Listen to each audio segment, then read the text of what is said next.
ఓం గం గణపతయే నమః. ఓం శ్రీ మాత్రే నమః. ఓం శ్రీ గురుభ్యో నమః. ఓం శ్రీ మహాసరస్వత్యై నమో నమః.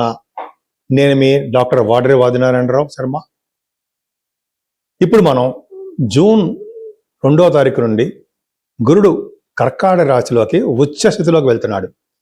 సో ఈ గురుడు ఇచ్చే ఫలితాలు 12 రాశుల వారికి ఎలా ఉండబోతోందో ఇప్పుడు మనం తెలుసుకుందాం.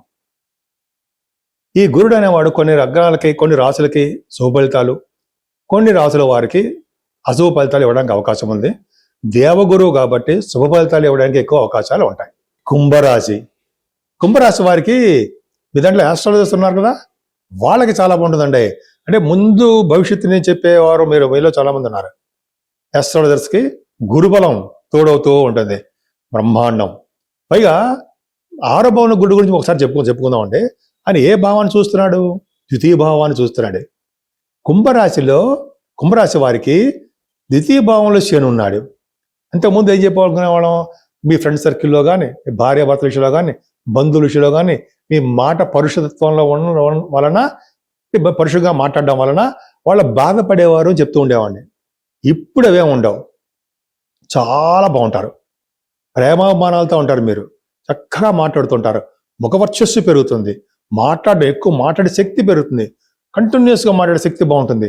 అలాగే మీరు సినిమా రంగంలో సినిమా రంగం అంటే ప్రైవేట్గా కూడా పాటలు పాడేవారుగా, యాంకరింగ్ వృత్తిలో ఉన్నవారుగా మీరు ఉంటారు. దాంట్లో మీరు గెలుస్తారు, డబ్బు సంపాదించుకుంటారండి. ఎక్కడికి వెళ్ళినా భోజనం వసతులు హాయిగా ప్రశాంతంగా ఉంటాయి, చక్కటి భోజనం ఉంటుంది. కుటుంబంలో వృద్ధి, కుటుంబంలో బంధువుల స్నేహత, బంధువులు అంటే ఇష్టం ఉండడం, బంధు ప్రేమ, ధనాదాయం, ఫ్లో ఆఫ్ మనీ విపరీతంగా రావడము.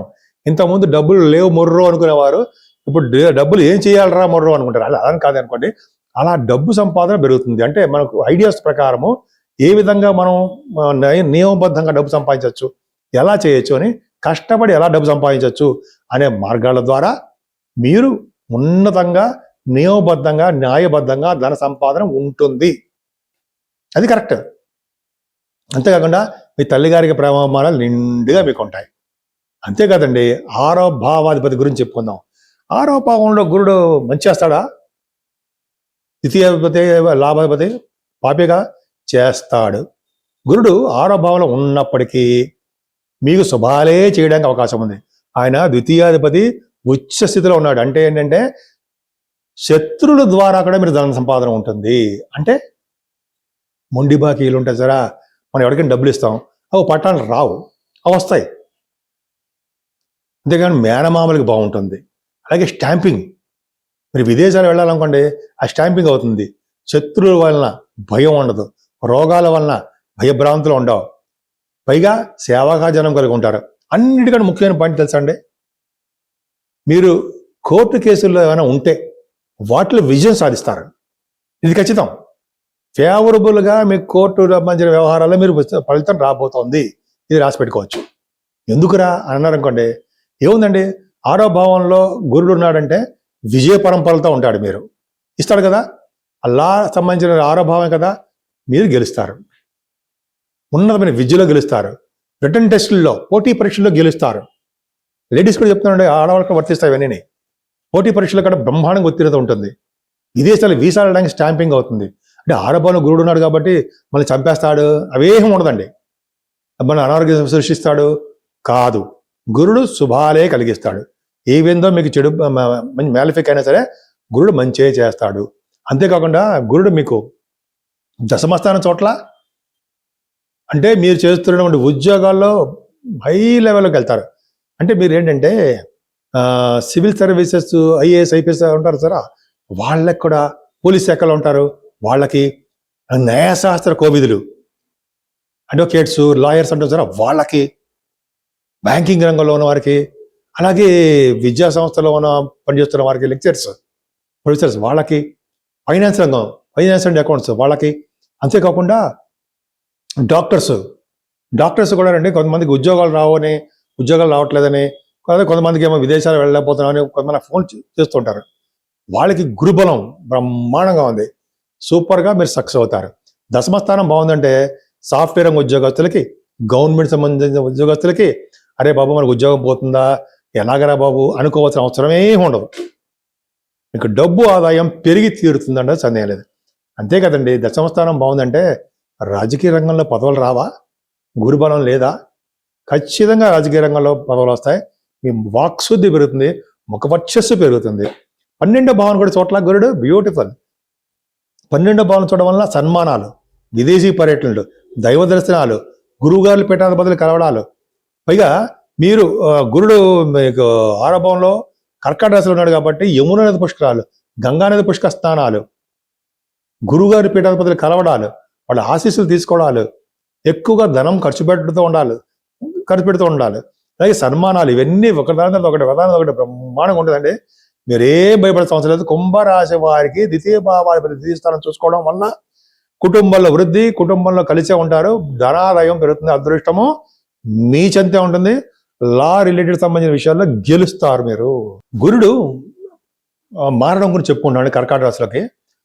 కర్కాటక రాశిలోకి జూన్ 2వ తారీఖు నుంచి గురుడు మారుతాడు. కర్కాటక రాశిలో గురుడు మారుతాడు. ఎగ్జాల్టేషన్లో ఉంటాడండి ఆయన.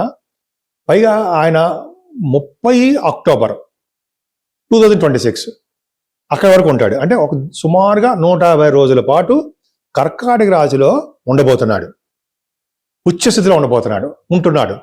అంతేకాకుండా 31 అక్టోబర్ అంటే నెక్స్ట్ డే నుంచి, అక్కడి నుంచి జూన్ 24వ తారీఖు వరకు ఆల్మోస్ట్ 85 డేస్ సింహరాశిలో ఉంటున్నాడు. సింహరాశిలో మిత్రక్షేత్రంలో అద్భుతమైన ఫలితాలు కూడా ఇస్తాడు. ఆయన వక్రగతిలో కూడా ఉంటాడు. వక్రగతిలో ఉన్నటువంటి శుభుడు శుభ ఫలితాలు రెట్టింపుగా ఇస్తాడని శాస్త్రం చెప్తాను, నేను చెప్పడం కాదు. చూపించమని చూపిస్తా కూడా, అంత కాన్ఫిడెన్స్.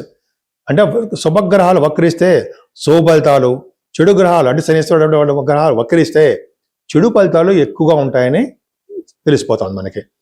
తర్వాత ఆల్మోస్ట్ 25వ తారీఖు జనవరి అంటే 24 జనవరి వరకు సింహరాశిలోను, 25th జనవరి నుండి 25th మే వరకు కూడా అంటే 152 డేస్ అనుకుంటా, ఆల్మోస్ట్ 152 డేస్ ఉంటుందండి. మళ్ళీ కర్కాటక రాశిలోకి వచ్చేస్తాడు వక్రగతిలో ఉండి. తర్వాత మళ్ళీ అవన్నీ చెప్తాడండి వక్రగతిలో, మళ్ళీ అప్పుడు చెప్పుకుందాము. వక్రగతిలో ఉండి మళ్ళీ కర్కాటక రాశిలోకి వచ్చేస్తున్నాడు. అంటే యాజ్ గా ఫస్ట్లో జూన్ 2వ తారీఖు ఎలా ఉన్నాడో అలాగే మళ్ళీ కర్కాటక రాశిలోకి వచ్చేస్తాడు. అంటే మధ్యలో కొన్ని రోజుల పాటు 85 డేస్ సింహరాశిలో ఉంటాడు. సో ఈ విధంగా మొత్తానికి ఆల్మోస్ట్ ఆయన కర్కాటక రాశిలోను సింహరాశిలోనూ ఉంటాడండి.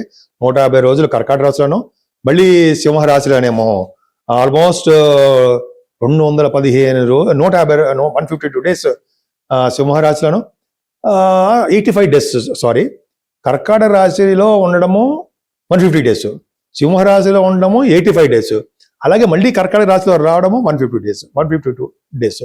సో ఏదేమైనా ఈ కర్కాటక రాశిలో ఉన్న గురుడే శుభ ఫలితాలు అద్భుతంగా ఇస్తున్నాడు అన్నట్లో సందేహం లేదు. ఈ విధంగా మారుతాడండి. అసలు మనం ఏ రెమెడీస్ చేసుకోవాలి? అవునా, 12 రాశుల వారికి గురు ప్రభావం ఉంటే ఏ రెమెడీస్ చేసుకోవాలి? గురుడు ఎవరు కారకుడు అండి? గురుడు అంటే జ్ఞానకారకుడు, సంపదల కారకుడు, విద్యాకారకుడు, పుత్రకారకుడు, పుత్రులనే ఇస్తాడు. దశమంలో గురుడు అంటే పుత్రులను ఇస్తాడు.